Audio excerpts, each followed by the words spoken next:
Quando a gente fala planejamento, não é só cortar gastos e fazer poupança. Essa é a parte ruim do planejamento. Planejar é você colocar, talvez, um papel na planilha, no telefone, quais são os sonhos que você quer realizar na vida. Quanto custam esses sonhos? Quando eu comecei a escolher minha carreira, eu queria, primeiro, fazer o meu maior esforço possível no começo para não passar na minha vida o sacrifício que meu pai passou. Imagina. Então comecei a trabalhar muito, comecei a ponderar muito sobre questões de carreira que iriam me dar valor no longo prazo. Quando eu comecei a trabalhar muito, comecei a juntar muito dinheiro. Inicialmente a ideia era só casar bem, mas teve uma confluência de valor, de situações bem interessantes ali. Mas e quando eu alcancei a independência financeira, não que a vida estava luxuosa, os números eu tenho de cabeça até hoje, eu tinha 1 milhão de patrimônio, era muito naquela época, seria hoje o equivalente aos 3, 4, era bastante pro momento que eu vivia, considerando a correção, mas eu tinha um custo de vida de R$3.800 por mês. Então eu tinha um carro popular, um apartamento que... um dormitório e meio, um dormitório, um escritório, era o suficiente, eu podia parar de trabalhar. Não parei, porque quando eu não precisava mais do dinheiro, eu comecei a aceitar só os trabalhos que eram muito interessantes para mim. Comecei a dar palestra de graça, comecei a escrever livros que eu não esperava vender, comecei a preparar apostilas de cursos que eu poderia lançar no futuro, mas que se não lançasse, pelo menos era um conteúdo organizado. Então eu comecei a me dedicar a multiplicar. E curiosamente, o fato de estar fazendo algo que eu gostava, comecei a ter mais convites para fazer mais. Legal. Então, um livro fez sucesso, o segundo fez mais sucesso ainda, a editora começou a encomendar o terceiro, o quarto, o quinto. Foi uma sequência grande de livros. 1, 2, 3 palestras não remuneradas deram certo, começaram convites para palestras remuneradas. Quando eu vi, eu estava falando do assunto para muito mais pessoas. E tudo começou quando lá atrás eu vi o Brasil com juros de 24% ao ano. Nossa. Eu aprendi um pouquinho de matemática financeira, eu falava, cara... a conta não fecha, né? Com esse juro, se a pessoa cuidar um pouquinho da inflação, se ela administrar a inflação, ela ganha tanto dinheiro no Brasil e não dá para ganhar esse dinheiro nos Estados Unidos, no Japão, na Suíça, na Alemanha. Por que as pessoas não aproveitam? Por que o produto de crédito mais utilizado no mercado é o cheque especial? Então, por não me conformar com aquilo, eu comecei a fazer barulho. Entendi. Pô, alguém me permite dar uma palestra para 30 pessoas? Eu vou. Tem um programa de rádio, aonde? Oeste de Santa Catarina. Quanto que é a audiência? 3.000 pessoas? Eu vou falar. Vou lá. Me permita falar, porque eu tenho uma ideia aqui para as pessoas mudarem de vida. E com isso eu fui construindo uma reputação bastante interessante. Não era o dono do saber. Cada livro que eu escrevi era respondendo às críticas e dúvidas dos livros anteriores, mas eu fui amadurecendo o meu conhecimento. Meus leitores dizem que meu melhor livro é o livro mais recente, A Riqueza da Vida Simples, em que eu faço um convite, não é o que eu trouxe para você. Que eu já ganhei o livro, gente. O Cartas a um Jovem Investidor é um livro que eu lancei em 2008. Aí ele ficou velho, já não era atualizado, eu reescrevi ele para lançar agora. Mas livro original eu escrevi no pouquinho antes da pandemia, A Riqueza da Vida Simples, falando da minha experiência sobre uma casa sustentável, falando da lógica de que, puxa, se eu não consigo bancar minha vida, tem muita gente correndo atrás de renda extra. Mas renda extra, às vezes você tem um filho em casa. Vai deixar seu filho sem a sua atenção? Por que, em vez da renda extra, você não simplifica a sua vida? E aí eu fiz um laboratório. Minha casa de campo nada mais foi do que um exercício de um estilo de vida. A palavra técnica é sobrevivencialista, né? Um estilo de vida que eu não dependa de governo, não dependa de ninguém. Se acontecer uma hecatombe ali, eu consigo plantar no meu sítio, eu consigo criar galinhas e não preciso pagar água, não preciso pagar energia, não preciso de ninguém cuidando do meu esgoto, né? É um sítio autossustentável. E curiosamente, na ponta do lápis ou na linha da planilha, aquela casa de São Roque que as pessoas veem na minha rede social, um terreno de 6.000 metros quadrados, eu consigo pôr 20 pessoas dormindo ali, é uma casa que me custa 1/8 do meu apartamento no centro de São Paulo. E é um apartamento, legal, bom padrão, 200 metros quadrados, mas é um apartamento normal. E é 1/8, né? 1/8. 1/8 se eu vender um apartamento, o que eu gasto em 8 meses da minha casa empata com um mês do apartamento. Então é assim, estamos falando de uma casa a 55 quilômetros do centro de São Paulo. É pertíssimo, né? Então, muito perto. Quantas pessoas não lamentam que, puxa, estou me sufocando com um aluguel aqui na comunidade, na favela? Estilo de vida simples, cara, mas às vezes se deslocar um pouquinho pode significar você ter uma casa que permite plantar um pé de fruta, permite plantar alguma coisa que você, suas alfaces, sua horta, ter qualidade de vida, ter espaço, ter onde receber os amigos, a família, né, ter uma vista e se deslocar um pouco mais para o trabalho, quanto? 10 minutos a mais. Ter essa mobilidade geográfica faz uma diferença muito grande. Então, a essência da Riqueza da Vida Simples é parar e pensar o seguinte: você ganha pouco? Onde que as pessoas que ganham o que você ganha vivem bem? Verdade. No Brasil, uma família que ganha 2 mil, 3 mil reais por mês no interior do Piauí e Maranhão, às vezes está com uma casa à beira de um lago, de um rio, está pescando, está vivendo bem e está sem dificuldade alguma, pagando até plano de saúde. Ou, se a questão não é o quanto você ganha, mas onde que as pessoas que fazem o que você faz estão ganhando mais? Porque a sua atividade é escassa. No Brasil, a gente tem pouca mobilidade geográfica. As pessoas só pensam em ir para as grandes cidades. Verdade. Agora que começou um movimento, as pessoas entenderem que a gente tem praticamente um país novo ali no centro-oeste brasileiro, né? Toda uma riqueza sendo construída, uma escassez enorme de mão de obra. Falta gente em grandes, quando a gente fala grandes cidades, né, do centro-oeste, pega a capital do agronegócio, tive há pouco tempo em Sorriso, no Mato Grosso, tem menos de 100 mil habitantes. Nossa. Você vê, tudo ali é prosperidade. Aí você vai falar com o empresário e fala, falta um funcionário para minha farmácia, falta um funcionário para minha loja, falta um técnico para a tecnologia da minha empresa, falta um segurança, falta um pedreiro, falta tudo. Porque a cidade é jovem, né? E as pessoas que estão faltando lá estão disputando espaço. Uma cidade está saturada, pagando pouco, custo de vida alto, sem qualidade de vida alguma, obrigando a pessoa a viver numa periferia às vezes violenta, né? Porque a violência surge onde as pessoas desistem do Estado, né? E começam a seguir as leis da milícia, do traficante. Então, o Brasil permite qualidade de vida, mesmo ganhando pouco. O Brasil permite ganhar muito, mesmo fazendo um trabalho simples, desde que você tenha essa visão de ampliar um pouquinho o leque de oportunidades. E, inclusive, né, eu fiz um videozinho falando assim, ó, uma pessoa que ganha hoje pra morar sozinha tinha que ganhar uns 3 mil reais. E eu recebi várias mensagens assim. Algumas pessoas falavam, Luan, você tá louco, com esse dinheiro eu não consigo sobreviver. Não consigo viver, só sobreviver. Ele falou, e outras pessoas falaram, não, eu vivo com isso daí e sobra. E é engraçado, aí o pessoal ficava comentando, mas onde você mora? Ele fala, eu moro em Taubaté, esse cara que falou. Eu moro em Taubaté e vivo muito bem e tal, não sei o que. Ele falou, não, se você for morar aqui onde eu moro, não tem como. E o que você falou é muito a realidade do brasileiro. Taubaté. Muita gente se refere a Taubaté como uma cidade interior. Conheço muito bem, minha agência de palestras fica lá. Taubaté está praticamente no meio do caminho entre as duas principais cidades brasileiras, duas mais ricas cidades brasileiras, as duas cidades problemáticas, só que no Vale do Paraíba, uma região extremamente rica, com um litoral maravilhoso, com montanhas fantásticas. Tudo que se precisa no litoral, no Vale do Paraíba, se planta, se produz na região. E o custo de vida, 1/3, 1/4 do que é Rio de Janeiro, São Paulo. Você fala dos 3 mil reais, para a média brasileira faz sentido, mas quem está no extremo ou no outro não concorda. O DIEESE, que é um órgão público, né, uma autarquia que faz os estudos estatísticos da população brasileira, diz que uma família precisaria de mais de 6 mil reais para ter os 7 elementos que a Constituição diz que toda família deveria ter por direito no Brasil. Não sei se eu vou esquecer de algum, mas é alimentação, saúde, transporte, moradia, segurança, lazer e educação. Para ter tudo isso, o salário mínimo, né?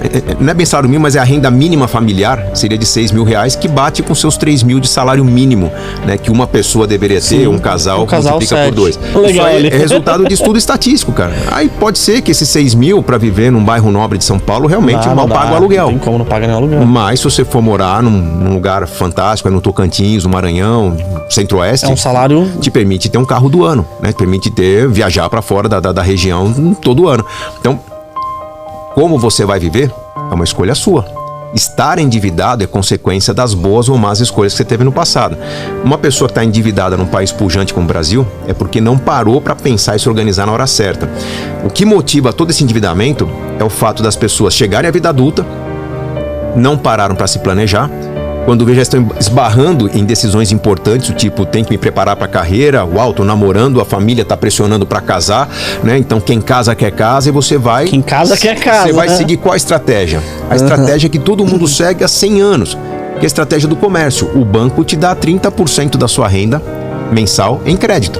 Você pode assumir uma prestação, você ganha quanto? 5 mil por mês? 1.500 você pode assumir de prestação. Então, já que o banco me oferece, eu vou seguir, 5 mil mais 5 da esposa, 3 mil de parcela, né? Ele já pensa assim. Mas o que você está seguindo é a regra que os adultos brasileiros seguem, que é a regra que faz com que 2 em cada 3 adultos estejam endividados.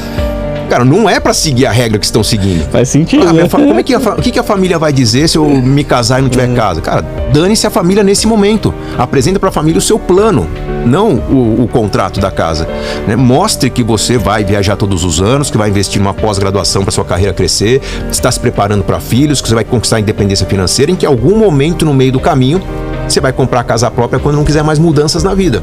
Enquanto você quer transformação, é aluguel.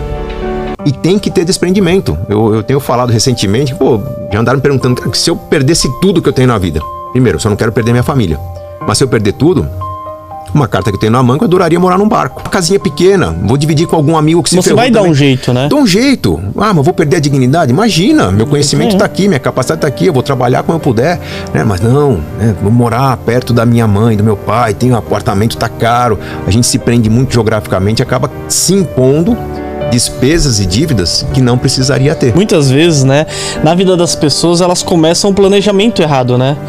Porque às vezes começa um planejamento. Às vezes as decisões começam errado porque não tem planejamento. Porque às vezes a pessoa já tá lá, eu vou dar um exemplo, a vida, eles ganham pouco, né? E ainda eles não progrediram na carreira deles.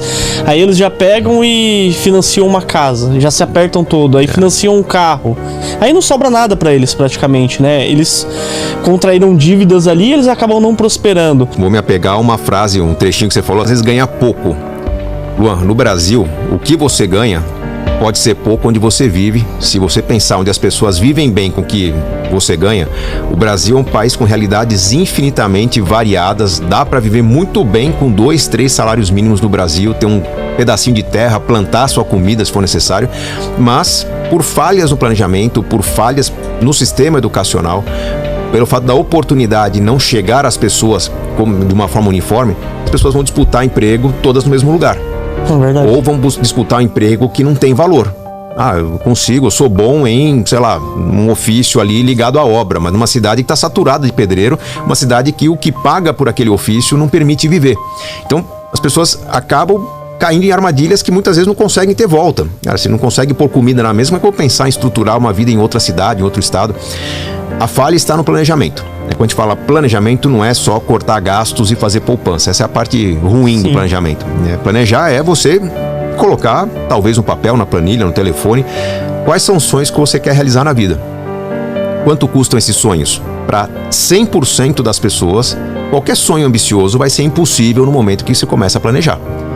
Agora, se você tem um plano do tipo, olha, eu ganho 1.000 por mês, eu deveria poupar 1.800 para realizar esse sonho daqui a 10 anos. Se você desistir do sonho, obviamente que daqui a 10 anos você não tem nada. Se você começar poupando não 1.800, mas 50 por mês, você vai ter um pedaço do sonho sendo construído. E ao longo de 10 anos, você pode melhorar o seu conhecimento, ir se aprofundando no assunto, descobrir formas diferentes de realizar seu sonho. Vamos lá, pode ser uma viagem, você acha que não consegue pagar a viagem, mas se você organizar a viagem para outras pessoas, você ganha a sua como comissão daquilo que você fez. Você pode não conseguir comprar uma casa, mas de repente, se envolvendo com um negócio imobiliário, você consegue comprar um terreno e construir uma casa. Então o planejamento é, vamos dizer, é uma espinha dorsal, uma referência do caminho que você tem que seguir para chegar no objetivo. Como se fosse uma viagem. Eu quero ir de São Paulo a Salvador. Você vai como? De barco, de avião, de carro? Você sabe que tem um caminho a seguir. Você pode começar de ônibus. Se no meio do caminho você encontrar uma carona, você dispensa o custo do ônibus no meio do caminho e vai de graça. Se você não tem um plano de ir a Salvador, um dia você vê na internet que alguém pode dar caronas para ir para Salvador, você fala, essa ideia é legal. Um dia eu vou para Salvador. E nunca vai. Você nunca começou o projeto. Então o que os planejadores super ricos fazem? Primeiro, entendem qual que é o cenário que a pessoa está, já vê o orçamento da pessoa, o padrão de gastos, as frustrações da pessoa, quanto está devendo, e esse planejador, conhecendo bem, vai ajudar a remodelar. Vamos redesenhar essa vida? Vamos colocar qualidade de vida, mais lazer no curto prazo? Vamos realizar um sonho de curto prazo para a família perceber que tem um porquê de fazer algum sacrifício? Vamos fazer uma viagem daqui a 2 meses? E aí quando a família começa a entrar no ritmo de pequenos sacrifícios para pequenos sonhos, começa a fazer médios sacrifícios para médios sonhos, grandes sacrifícios para grandes sonhos, começa a celebrar mais. Então o papel do planejador é olhar com uma visão técnica, conhecendo produtos financeiros, de dívida, crédito, investimento, conhecendo sobre a lógica do planejamento, começa a ajudar a redesenhar a vida da pessoa para que daqui, não 30 anos, daqui a 6 meses, ela esteja em uma condição de consumo mais feliz e com a certeza de que os sonhos de curto prazo, médio prazo, longo prazo vão acontecer. O Brasil tem muito a ser explorado. Eu, com 24 anos de profissão, vejo ainda que 2 em cada 3 adultos estão endividados no país que tem os investimentos que nós temos.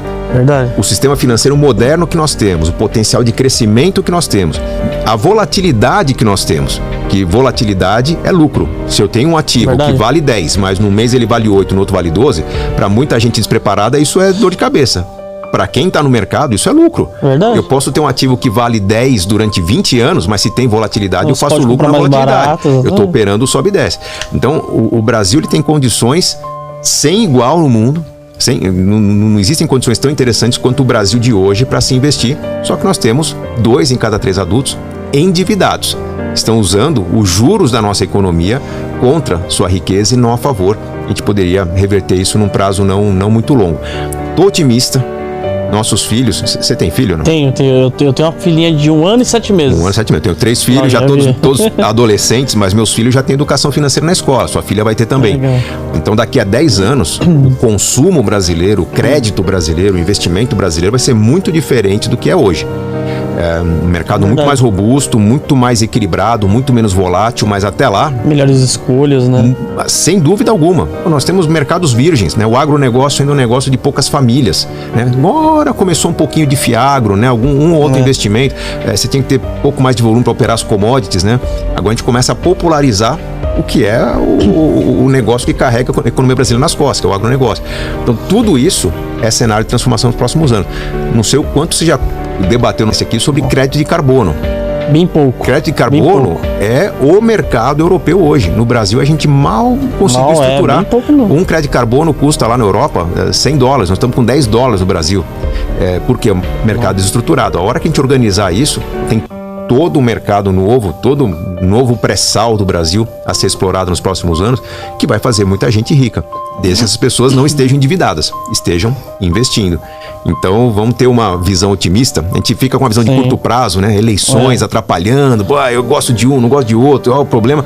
Você olha o Brasil de longo prazo, se der muito errado, vai dar muito resultado ainda. Então a gente tem que ser otimista nesse sentido. Dos 16 livros, 12 ainda estão ativos, pode comprar nas livrarias online. Alguns ficaram no passado, tem que ser republicado, enfim, está numa fila de ser retrabalhado. Estou aqui porque seu público se conecta com seus pensamentos, suas ideias. Estou aqui para acrescentar um pouco das minhas ideias para esse público. Um trabalho muito bem feito, parabéns. O pessoal gosta, né, de investimento, de pensar na parte financeira, de crescimento, desenvolvimento pessoal. Animal, galera, bota aqui nos comentários, vocês curtiram? Dá o like, espero que vocês tenham gostado. Quem não se inscreveu ainda no canal, se inscreve no canal, um prazerzaço. Obrigada pela confiança que vocês têm aqui no nosso trabalho. A gente vem, traz tudo pra vocês, o que a gente puder fazer, a gente vai fazer. Você que tá começando a investir, você que quer sair das dívidas, tem muito conteúdo interessante pra você.